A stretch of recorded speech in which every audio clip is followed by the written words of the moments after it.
चलिए student, partnership शुरू करते हैं आज से। वेरी फर्स्ट चैप्टर है पार्टनरशिप का। चैप्टर सेकंड है accounting for partnership firm fundamentals, यानी कि बेसिक सीखेंगे पार्टनरशिप में। थोड़ी सी इंट्रोडक्शन लेते हैं। एक्चुअली में सोल ट्रेडर के काफ़ी लिमिटेशंस थी। For example small capital investment by the soul trader, एक ही व्यक्ति था तो कैपिटल थोड़ी सी कम रह जाती थी बिजनेस के लिए। होल रिस्क इन्वॉल्व, एक ही पर्सन का, क्योंकि प्रॉफिट सारा उसका था तो रिस्क भी उसी का था सारा। तो ये लिमिटेशंस थी कुछ, इसके अलावा और भी कुछ थी। तो इन्हीं लिमिटेशंस को देखते हुए लोग पार्टनरशिप, सोल ट्रेडर से पार्टनरशिप में एंटर हो जाते हैं। तो पार्टनरशिप के बारे में थोड़ा समझते हैं। Partnership is a relation of mutual trust and faith. Partnership क्या है? एक म्यूचुअल ट्रस्ट एंड फेथ है, एक रिलेशनशिप है of mutual trust and faith. Partnership की जो नींव है, जो इसका बेस है, जो इसकी बैकबोन है, वो है आपसी ट्रस्ट, आपसी फेथ, आपसी विश्वास। एक बॉन्डिंग है अमंग द पार्टनर्स जो उनको जोड़े रखती है और फर्म को लंबे समय तक चलाने में मदद करती है वो।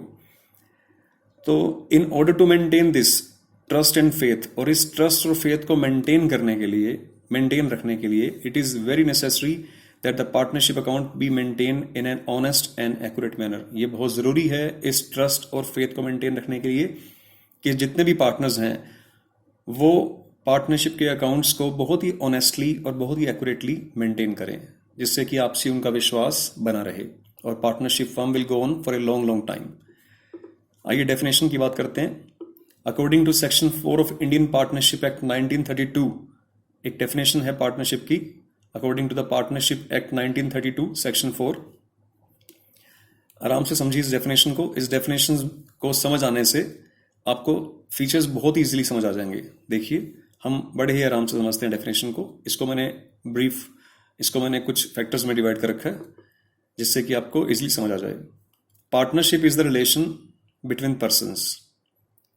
पार्टनरशिप एक रिलेशन है between persons who have agreed to share the profits, जो एग्री हुए हैं प्रॉफिट्स को शेयर करने के लिए। किस चीज के प्रॉफिट को शेयर करने के लिए? ऑफ ए बिजनेस के प्रॉफिट को। कौन चलाएगा business? Carried on by all, सभी मिलकर चला सकते हैं बिजनेस, और या फिर any of them acting for all, या फिर उन सब की तरफ से कोई भी एक पार्टनर उस बिजनेस को रन कर सकता है, चला सकता है। ठीक है, दोबारा देखिए। Partnership is a relation between persons who have agreed to share the profits of a business carried on by all or any of them acting for all. Partnership एक रिलेशनशिप है, एक रिलेशन है, एक एग्रीमेंट है between the persons. कौन से persons? Who have agreed, जो agree हुए हैं किस चीज के लिए? To share the profits, profit बांटने के लिए। किस चीज का प्रॉफिट? ऑफ ए बिजनेस का प्रॉफिट। कौन चलाएगा business? Which is carried on by all or any of them acting for all, या तो सभी मिलकर चला रहे होंगे या उन सब की तरफ से कोई भी एक पार्टनर उसको कैरी कर रहा होगा। इसी डेफिनेशन के बेस पे आइए कुछ फीचर्स को डिस्कशन करते हैं। पहली फीचर्स है टू और मोर पर्सन्स। किसी भी पार्टनरशिप के लिए जरूरी है कि at least 2 persons are required. Minimum two person होने चाहिए। मैक्सिमम की जहां तक बात है, मैक्सिमम नंबर ऑफ पर्सन्स हैं, पार्टनर्स हैं, वो पार्टनरशिप एक्ट में तो कहीं मेंशन नहीं है, लेकिन section 464 of Indian companies act 2013 में, जो हमारा इंडियन कंपनीज एक्ट है 2013, उसमें ये मेंशन है कि मैक्सिमम पार्टनर्स जो होने चाहिए वो 50 से ज्यादा नहीं होने चाहिए। ठीक है, सो मिनिमम रिक्वायरमेंट है किसी भी पार्टनरशिप हमको स्टार्ट करने के लिए 2 and the maximum will be 50। Second feature है एग्रीमेंट। एग्रीमेंट का मतलब यहां पे यह है कि पार्टनर्स में कुछ एग्रीमेंट होना जरूरी है। एग्रीमेंट 2 तरह का हो सकता है, इट मे बी ओरल और it may be in the written form. अच्छा रहेगा कि वो रिटन फॉर्म में एग्रीमेंट हो, जो समझौता आपस में पार्टनर्स ने किया है वो रिटन में रहे तो ज्यादा अच्छा। ओरल की वैल्यू नहीं होती है। आज 2 पार्टनर्स ने आपस में बातचीत की है कि वो प्रॉफिट्स को इक्वल डिवाइड करेंगे, जिसमें से ए पार्टनर ने 1 लाख रुपए बिजनेस में लगाए हैं और बी पार्टनर ने 10 लाख लगाए हैं और प्रॉफिट हो गया अच्छा खासा। तो बाद में जो बी है जिसने 10 लाख इन्वेस्ट किए वो अपनी बात से मुकर सकता है, वो बात से फिर सकता है, तो वहां पे ओरल की वैल्यू खत्म हो जाती है। लेकिन अगर यही चीज रिटर्न में होती कि भले ही कैपिटल कितनी भी लगाई हो, जो प्रॉफिट शेयरिंग है वो इक्वल रहेगा, तो प्रॉफिट शेयरिंग इक्वल ही होगा, क्योंकि जो रिटर्न एग्रीमेंट होता है वो पार्टनरशिप डीड बन जाती है, जिसपे कुछ लोगों के सिग्नेचर होते हैं, जो पार्टनर्स के अलावा कुछ गवाह भी होते हैं, तो उनकी बात रखी जाती है फिर। तो इससे उसका पार्टनरशिप जो डीड होती है, जो रिटर्न फॉर्म में होती है, उसकी वैल्यू बन जाती है, कोर्ट में भी वो चैलेंजेबल है। नेक्स्ट फीचर है existence of business of profit motive, existence of business and profit motive. Third feature रहेगा एग्जिस्ट करना चाहिए बिजनेस। हम बात यहाँ पे जो कर रहे हैं, हम जिस तरह की एग्रीमेंट की बात कर रहे हैं, जिस तरह का number of 2 persons who are agreed to share profits of a business, so we are talking about the business here, existence of business, business होना चाहिए। 3 या 4 दोस्त अगर घूमने का प्लान बना रहे हैं, आपस में कुछ कंट्रीब्यूशन कर लिया और आपस में डिसाइड किया कि जो भी खर्चा होगा आपस में बांट लेंगे, तो ये बिजनेस नहीं है।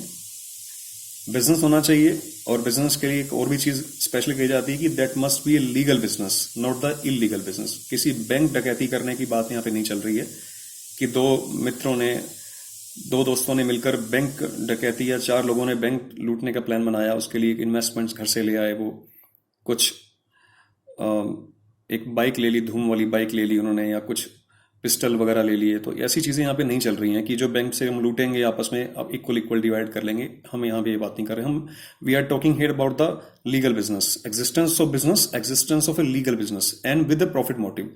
हम यहाँ पे किसी चैरिटेबल इंस्टीट्यूशन की बात नहीं कर रहे हैं, हम यहाँ बात कर रहे हैं ऐसा बिजनेस जिसका मोटिव है, जिसका इनिशियल मोटिव है प्रॉफिट मोटिव। ठीक है। नेक्स्ट है शेयरिंग ऑफ प्रॉफिट्स। अब बिजनेस शुरू करना है प्रॉफिट मोटिव के साथ, और उसका जो प्रॉफिट्स होगा वो शेयर भी करना है। शेयर्स कैसे शेयर्स करेंगे वो? इन एन एग्रीड मैनर, जो भी उनका एग्रीड रेशो रहेगा, जिस रेशो में उनकी सहमति बनी है। इक्वल भी हो सकता है रेशो, मान लीजिए 2 पार्टनर्स हैं, उनका रेशो 1:1 भी हो सकता है, उनका रेशो 2:1 भी हो सकता है, उनका रेशो 3:4 भी हो सकता है। वट एवर द रेशो में भी, वो डिपेंड करेगा कि उनका एग्रीमेंट क्या रहा। एग्रीमेंट डिसाइड करेगा उस चीज को। नेक्स्ट फीचर है relationship of principal and agent. ध्यान दीजिए, ये सबसे इंपॉर्टेंट प्रिंसिपल होता है। ये सबसे इंपॉर्टेंट फीचर है किसी भी पार्टनरशिप का। यही फीचर पार्टनरशिप को मेनली डिसाइड करता है कि that business is a partnership. क्या है फीचर, इसको समझिए ध्यान से आप। Relationship between principal and agent, principal and agent relationship between the partners, among the partners. देखिए, पहले हम बात करते हैं कि प्रिंसिपल यहां पे क्या है। प्रिंसिपल का मतलब, सपोज कीजिए फॉर एग्जांपल, किसी भी पार्टनरशिप फर्म में A, B and C 3 partners are there in a partnership firm. अब A ने बैंक से लोन ले लिया, तो उसके द्वारा लिए गए लोन की जो वापसी है, जो पेमेंट, यानी जो किस्त भुगतान करना है, जो इंस्टॉलमेंट पे करनी है, जो इंटरेस्ट पे करना है, वो तीनों पार्टनर्स मिलके पे करेंगे, यानी कि फर्म पे कर रही होगी। बी और सी मना नहीं कर सकते इस बात को लेकर। मैं बात कर रहा हूं कि ए ने बैंक से लोन लिया या किसी थर्ड पार्टी से, किसी और पर्सन से, डी से लोन ले लिया, तो बी और सी मना नहीं कर सकते कि लोन तो ए ने लिया है, हम क्यों उसका इंटरेस्ट पे करें या हम उसकी इंस्टॉलमेंट क्यों पे नहीं। प्रिंसिपल और एजेंट का रिलेशनशिप समझने के लिए इस चीज को समझना जरूरी है कि जो ए है, यानी कि एक पार्टनर है, वो अपने आप में एजेंट है। एजेंट क्यों है? क्योंकि इसके द्वारा किए गए किसी भी काम के लिए बी और सी भी बाइंड हो जाएंगे, यानी कि पूरी फर्म बाइंड हो जाएगी, और ये एजेंट है। अब ये प्रिंसिपल क्यों है? प्रिंसिपल इसलिए है क्योंकि जो बाकी पार्टनर्स अगर कोई लायबिलिटी गेन करते हैं मार्केट से, ठीक है, तो उसके लिए ये भी बाइंड हो जाएगा। राइट? मैं रिपीट करता हूं अपनी बात को। कोई भी, जो भी पार्टनर है, every partner is a principal as well as agent of a firm. Agent क्यों है वो? एजेंट इसलिए है कि अगर वो कोई भी डील करता है तो अपनी डील से it will bind the whole firm, it will bind the other partners too. अब वो प्रिंसिपल क्यों है? प्रिंसिपल इसलिए है क्योंकि अगर बाकी पार्टनर्स को डील करते हैं तो वो भी बाइंड हो गया उससे। इसलिए ये इसकी खास फीचर है principal, that a partner, every partner is a principal as well as agent. Last feature है business carried on by all or any of them acting for all. ये जो बिजनेस की बात यहां पे कर रहे हैं, लीगल बिजनेस की, प्रॉफिट मोटिव के लिए जो शुरू किया गया है, इसे कोई भी चला सकता है, सभी मिलकर चला सकते हैं। Carried on by all or any of them acting for all. 3 partners हैं, ए, बी, सी। अब बी और सी के पास कैपिटल है, लेकिन ए को बहुत अच्छी नॉलेज है, तो बी और सी इस बात के लिए ए को अथॉरिटी दे सकते हैं कि पार्टनरशिप हमारे बस की बात नहीं, हमने कैपिटल इन्वेस्ट कर दी, बिजनेस आप संभालिए, तो ए उस पूरे बिजनेस को ऑपरेट कर सकता है। ठीक है, तीनों मिलकर भी ऑपरेट कर सकते हैं। तो ये इसके फीचर्स हैं। Thank you.